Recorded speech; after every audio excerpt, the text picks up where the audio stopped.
सभी को जय माँ काली। कैसे हैं आप सभी लोग? आशा करती हूँ कि माता रानी की असीम कृपा आप सभी पर बरस रही होगी।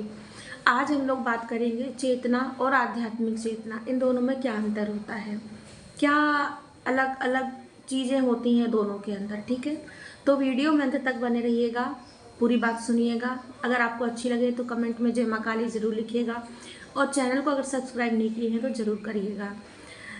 चेतना और आध्यात्मिक चेतना कहने के लिए तो दोनों हैं, लेकिन क्या अंतर होता है दोनों में? देखिए, अगर हम जीवित हैं तो मतलब हमारे अंदर चेतना है, चाहे वो कोई भी व्यक्ति हो इस दुनिया में, चाहे वो जानवर हो, चाहे वो मनुष्य हो, चाहे वो पेड़ हो, पौधे हो, पशु हो, पक्षी हो, कोई भी हो। ठीक है, उनमें चेतना है, उनमें समझने की, सोचने की अगर शक्ति है तो चेतना है। और आध्यात्मिक चेतना क्या होती है? देखिए, चेतना होना और आध्यात्मिक चेतना होना दोनों ही बहुत अलग अलग चीज़ है। जिसे बोलते हैं ना, रास्ता तो एक ही होता है, एक ही रास्ते पे दो लोग चल रहे हैं, लेकिन दोनों की मंजिल अलग अलग है। एक को सिर्फ रास्ते पर चलना है, पहुंचना है, और दूसरे को पता है कि उसको कहाँ पहुंचना है, ईश्वर की प्राप्ति करना है, ईश्वर तक जाना है। ईश्वर की प्राप्ति हो या ना हो, ये तो देखिए सबकी भाग्य की, नसीब की, अपने कर्म की, पिछले कर्मों की, अगले पिछले कई कर्मों की चीज़ें होती हैं। लेकिन हम कोशिश भी ना करें तो, हम अगर मनुष्य हैं तो ये चीज़ गलत होती है। आपने देखे होंगे कि हमारी जो मतलब जो माता मम्मी लोग रहती थी, वो तो इतनी पढ़ी लिखी नहीं रहती थी, है ना, लेकिन फिर भी उनमें ज्ञान बहुत रहता था। कभी सोचें आपने कि आज के समय में इतना पढ़े पढ़े लोग हैं, इतनी डिग्रियां हासिल करके बैठे हैं, फिर भी वो ज्ञान उनमें नहीं था जो कि वो बिना पढ़े लिखे, जो कि उस समय कोई एजुकेशन नहीं होती थी उतनी, बहुत ही मतलब कि कम अगर पढ़े भी लिखे रहती थी तो उतनी, जितने ही आज के समय की जो एजुकेशन हम लोग मतलब कि जो इस समय की एजुकेशन है, और जो उनके समय की हमारी जो माता जी, हमारी जो माँ मम्मी जो भी हम लोग बोलते हैं, उनके समय की जो एजुकेशन है वो तो बिल्कुल अलग थी। फिर भी उनके अंदर ऐसी क्या चीज़ थी कि इतना ज्ञान उनके अंदर था। क्यों था? देखिए, जो आध्यात्मिक चेतना होती है ना, जिसके अंदर जो व्यक्ति आध्यात्म से जुड़ा होता है, जो ईश्वर के संपर्क में होता है, वो अगर इन किताबी ज्ञानों को ना भी ले तो भी उसके अंदर एक आध्यात्मिक चेतना होती है। कुछ रहस्य ऐसे होते हैं जीवन के, कुछ ऐसे रहस्य प्रकृति के होते हैं, कुछ ऐसे रहस्य हमारे आसपास होते हैं जो हमें आंखों से दिखाई नहीं देते, लेकिन हम महसूस कर पाते हैं। ठीक है, कैसे? आप किसी सुनसान रास्ते पे जा रहे हैं तो आपको वहाँ की एनर्जी अगर नेगेटिव है, पॉजिटिव है, दोनों तरीके की एनर्जी आपको महसूस होती है। अगर आप कोई नेगेटिव एनर्जी होती है तो आपको महसूस होगा कि वहाँ पे नेगेटिविटी है या नकारात्मकता है। लेकिन आप किसी मंदिर में जाएंगे तो आपको वहाँ पे पॉजिटिविटी लगेगी। क्यों? ऐसा क्यों है? कहीं तो कुछ है ना, कहीं तो कुछ है जो हमको एहसास दिला रहा है कि मैं हूँ, मैं सकारात्मक हूँ, मैं नकारात्मक हूँ। तो ऐसे कई रहस्य होते हैं जो कि हमारी अगर आध्यात्मिक चेतना ना हो तो हम उसे जान नहीं सकते, वो हम उसे समझ नहीं सकते। और ये आध्यात्मिक चेतना क्यों आती है, कैसे आती है आध्यात्मिक चेतना? देखिए, कुछ लोगों के तो जो पहले के जो जन्म होते हैं, उनके जन्म में उन्होंने एक बहुत अच्छा जीवन आध्यात्म के लिए जिया होता है, आध्यात्म के प्रति समर्पित होते हैं, तो उनकी ये चेतना इस जन्म में भी मिलती है उनको। बहुत कम समय में, बहुत कम उम्र में उनको ये चेतना मिलती है। वो ये जानते हैं कि जो रियलिटी है वो क्या है, ज्ञान का एक अलग ज्ञान जो हम किताबी लेते हैं वो एक अलग चीज़ है, और जो चीज़ें हमको प्रकृति सिखाती है, जो हमको ईश्वर सिखाता है, वो चीज़ें अलग होती हैं। और कुछ लोगों को आप देखते हैं कि अंत तक नहीं समझ में आता। मुझे आज भी याद है, मैं एक बार किसी मंदिर गई थी, आप लोगों के साथ में ये बात शेयर कर रही हूँ। बहुत ही बुजुर्ग महिलाएं थी, बहुत ही बुजुर्ग महिलाएं थी, और मंदिर में शिव जी थे, शिवलिंग था। जैसे आप लोग जानते हैं शिवलिंग नीचे होता है मंदिर में, चाहे माता का मंदिर था, शिवलिंग नीचे था।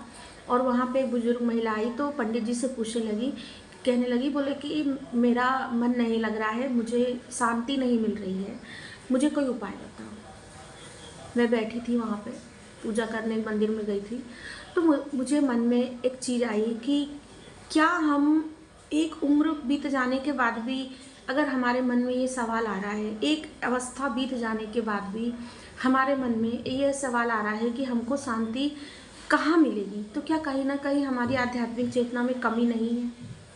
क्या कहीं ना कहीं हम ऐसा नहीं है कि हम वहाँ पहुँच नहीं पाए जहाँ हमको शायद पहुँचना चाहिए था, जो शायद हमको पहुँचने के लिए ही जन्म मिला था? हम ईश्वर के पास होके हम किसी मनुष्य से कैसे पूछ सकते हैं कि हमको शांति कहाँ से मिलेगी? तुमको क्या बताएगा मनुष्य? तुमको ये बताएगा ना कि तुम ये पाठ कर लो, वो पाठ कर लो, ये चालीसा कर लो, वो स्तोत्र कर लो, लेकिन जब तक तुम मन से ईश्वर से नहीं जुड़ोगे तो तुमको शांति कैसे मिलेगी? अगर रियलिटी में शांति चाहिए तो फिर तुम उन्हीं शिव जी के पास या उन्हीं माँ के पास जाके बैठ के 2 मिनट अपने दुख या अपनी बेचैनी को बोलो, देखो कैसे शांति मिलती है। तो आध्यात्मिक चेतना जो होती है, आध्यात्मिक चेतना हमको, जब ईश्वर की कृपा होती है ना हम पर, जब ईश्वर हमारे समीप होते हैं तो हमको आध्यात्मिक चेतना मिलती है। कभी कभी जैसे अब मैं ही आपसे कुछ बता रही हूँ, शायद आपको मेरी 50 बात में से एक बात अच्छी लगे, आपको लगे कि नहीं ये बात इन्होंने अच्छी कही है और हमको एक चीज़ करना चाहिए।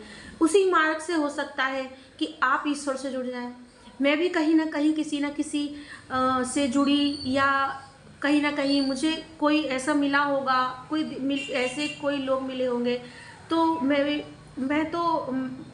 मेरी जो नानी थी, मैं उनको मतलब कहीं ना कहीं, जैसे मैं था ना माँ नानी, तो मेरी माँ भी मेरी बहुत मतलब उसमें थी, और मैं अपनी नानी से बहुत सारी चीज़ें देखती थी, तो मैं बचपन में उनसे उभरती थी। किसी ना कोई आपको जीवन में ऐसा इंसान ज़रूर मिलता है जिसके ज़रिए से आप जो है वो अपनी आध्यात्मिक यात्रा को आगे बढ़ाते हैं। ऐसा नहीं है कि पीछे धकेलने वाले नहीं मिलते, पीछे खींचने वाले भी आपको बहुत मिलेंगे। आपको ढोंगी बोलेंगे, आपको पाखंडी बोलेंगे, आपको कहेंगे ढोंग कर रही हैं, आपको ऐसा कर रही हैं। आपको सवारी आएगी तो 50 लोग आपसे ऐसा बोलेंगे, अरे तो ढोंग कर रही है, तो सवारी तो आती ही नहीं है, क्या माँ प्रकट हो जाएंगी, माँ तो आती ही नहीं है, तो ऐसा हो जाएगा वैसा हो जाएगा। लेकिन जिसके साथ शक्तियाँ जुड़ती हैं, जिस पर देवी देवता की कृपा होती है, वो उनके जीवन में जो सकारात्मक बदलाव आता है ना, ये उनको पता होता है कि कौन सी चीज़, कौन सी शक्ति उनके साथ चल रही है जिसके कारण वो बदलाव आ रहे हैं। जब आपके साथ कोई देवी देवता जुड़ते हैं, जैसे आपने मंत्र किए, जाप किए, आपके इष्ट मिले, आपको गुरु के माध्यम से मिले, कहीं मिले, तो आपके जीवन का एक अलग पड़ाव शुरू हो जाता है। आपने देखी होंगे, आपने गौर किए होंगे इस चीज़ को कि आपको कोई गुरु मिले, माँ भी गुरु होती है, माँ ने कुछ सिखाए, आपने पिता से कुछ सीखे, आपने अपने परिवार के किसी सदस्य से कुछ ऐसा सीखे, या बाहर के किसी सदस्य से कुछ ऐसा सीखे कि आपके जीवन का एक अलग पड़ाव शुरू हो गया। आपको जहाँ आपको ईश्वर पर विश्वास नहीं था, आपको होने लगा। आपको जब विश्वास होने लगा तो वो भी आपको विश्वास दिलाने लगे कि मैं भी हूँ, और उन्होंने आपको विश्वास दिलाना शुरू किया। आपके प्रति, आपके मन में उनके प्रति भाव आने लगे, भक्ति आने लगी। आप बहुत क्रोध करते थे, बहुत गुस्सा करते थे, लेकिन अचानक से आप शांत हो गए। आपको सबकी बात, तो किसी की बात सहन नहीं होती थी, लेकिन अचानक से आपको किसी की बात से कोई अब फर्क नहीं पड़ता। आपका मन करता है कि छोड़ो, जिसने जो कहना है कहने दो, हमको समझ में आ गया कि हमको कहाँ जाना है। आप एक अलग दुनिया में, एक अलग ही रहस्यमय दुनिया के संपर्क में आने लगे, जहाँ पे पितृ, देवी देवता और उनका मतलब एक जो होता ना, एक बहुत ही प्यारा सा अनुभव आपको होने लगा। जीवन बदल गया आपका। आपको कोई चीज़ों से मतलब नहीं। आपको अगर आपको परेशानी आ रही है तो आप उसे भी भगवान की ही इच्छा मान रहे हो। आप सोच रहे हो ठीक है, वो इच्छा उनकी है, कष्ट है, परीक्षा है, कर्म का भोग दंड है, चाहे जो है वो उन्हीं की मर्जी है, और आप जो है वो सब चीज़ सह रहे हो। मतलब इतने पॉजिटिव आप हो गए हो। जब इतने आप जीवन में पॉजिटिव हो जाओ, जब ये चीज़ आपके अंदर आ जाए, तो आप समझ लेना कि आपके अंदर आध्यात्मिक चेतना आ गई है। चेतना से एक कदम आगे आप चले गए हो, जिसको आध्यात्मिक चेतना बोलते हैं। जीवन चेतना तो सब में है। जो एक माँ के गर्भ से पैदा हो रहा है, जन्म ले रहा है, वो प्रत्येक व्यक्ति के अंदर चेतना है। लेकिन हम आध्यात्मिक चेतना की तरफ बढ़ रहे हैं, ये हम कैसे जानें? ये हम तब जानेंगे जब हमारे जीवन में जो सकारात्मक परिवर्तन हो रहे हैं वो आपको नजर आएंगे। जब आपके जीवन में जो सकारात्मक परिवर्तन हो रहे होंगे वो आपको, आप जो दो बात किसी को बोल नहीं पाते थे, आप बोलने लायक हो जाओगे, आप समझाने लायक हो जाओगे कि वो ईश्वर क्या है, वो ईश्वर क्या है, निराकार है, साकार है, किस रूप में आप देख रहे हो उस ईश्वर को, कैसे देख रहे हो, वो आपसे किस तरह से जुड़ा हुआ है, आप हर चीज़ समझने लगोगे। आपको किसी ग्रंथ की जरूरत नहीं पड़ेगी, आपको किसी चालीसा स्त्रोत या मंत्र की जरूरत नहीं पड़ेगी। आप एक अलग ही तरह से आप ईश्वर से जुड़ जाओगे कि आप बिना मंत्र किए, बिना आप कुछ किए, आपके दिल में हमेशा ईश्वर का वास होगा, हमेशा उनका नाम होगा। अगर ये आपकी लाइफ में होने लगे तो इसका मतलब आप समझ लीजिएगा कि आपको आध्यात्मिक चेतना मिल गई है। अभी तो वीडियो लंबा हो रहा है, तो अगर आपको अच्छी लगी हो जानकारी तो कमेंट में जय माँ काली ज़रूर लिखिएगा। जय माँ काली कमेंट में आप लिखते हैं तो मुझे ऐसा लगता है कि सब मेरी माँ के भक्त हैं। जय माँ काली।